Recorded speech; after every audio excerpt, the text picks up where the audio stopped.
I am haunted at times by Sung Kim's varsity jacket. He had to lobby hard to get it. Nobody denied that he had talent. In fact, he was the star of our team. But for a member of our team to get a jacket was unprecedented. Our coach backed him completely, while the other coaches in the school nearly choked on their whistles when they first heard the plan. The principal had to be called in, and it wasn't until our team made nationals that Sung's request was finally heeded.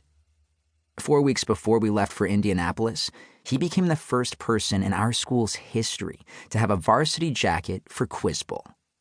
I, for one, was mortified. This mortification was a complete betrayal of our team. But if anyone was going to betray the Quiz Bowl team from the inside, it was going to be me. I was the alternate. I had been drafted by the coach, who also happened to be my physics teacher, because while the 5 other members of the team could tell you the square root of the circumference of Saturn's orbit around the sun in the year 2033, not a single one of them could tell you how many Bronte sisters there'd been.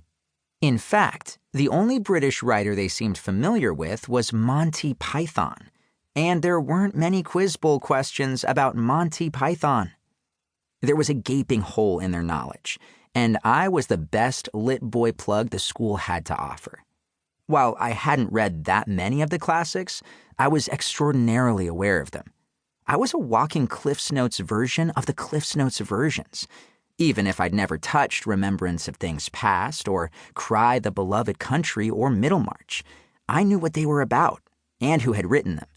I could only name about 10 elements on the periodic table, but that hardly mattered.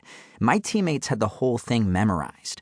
They told jokes where her neutrino was the punchline.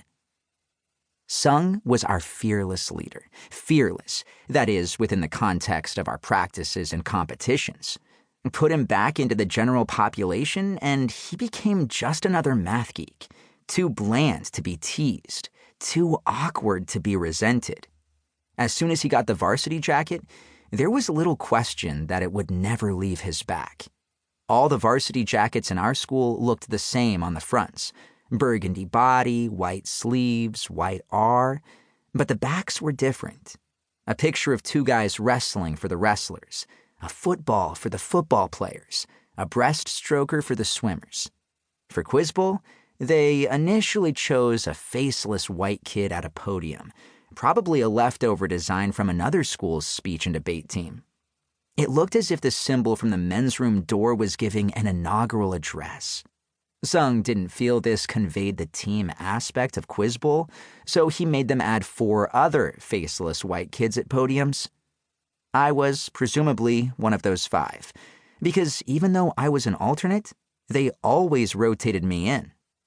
I had agreed to join the Quiz Bowl team for 4 reasons. 1, I needed it for my college applications. 2, I needed a good grade in Mr. Phillips' physics class for my college applications, and I wasn't going to get it from ordinary studying. 3, I derived a perverse pleasure from being the only person in a competitive situation who knew that Jane Eyre was a character, while Jane Austen was a writer. 4, I had an unarticulated crush on Damian Bloom. An unarticulated crush is very different from an unrequited one, because at least with an unrequited crush, you know what the hell you're doing, even if the other person isn't doing it back. An unarticulated crush is harder to grapple with, because it's a crush that you haven't even admitted to yourself. The romantic forces are all there.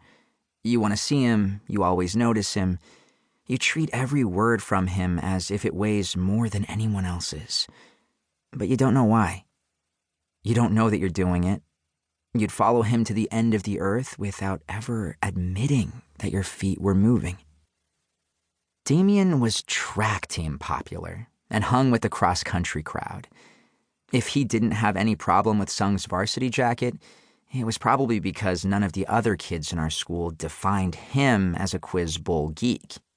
If anything, his membership on the team was seen as a fluke, whereas I, presumably, belonged there, along with Sung and Francis O., perfect SAT, tragic skin, and Wes Ward, 250 IQ, 250 pounds. And Gordon White, calculator watch, matching glasses. My social status was about the same as that of a water fountain in the hall.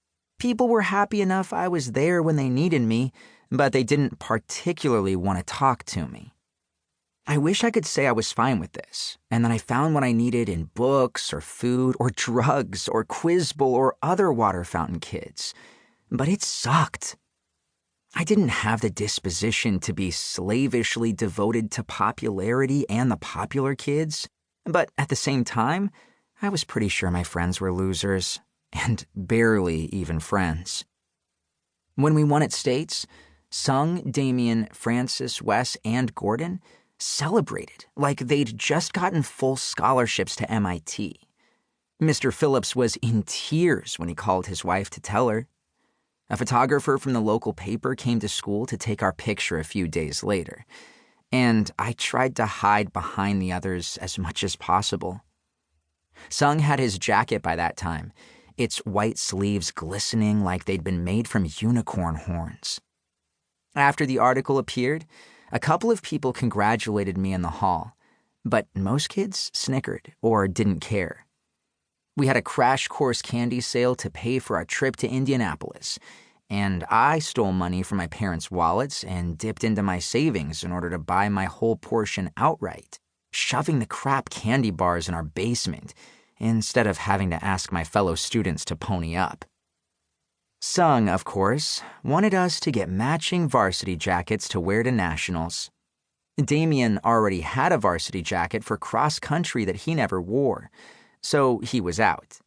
Francis, Wes, and Gordon said they were using all their money on the tickets and other things for Indianapolis. I simply said no.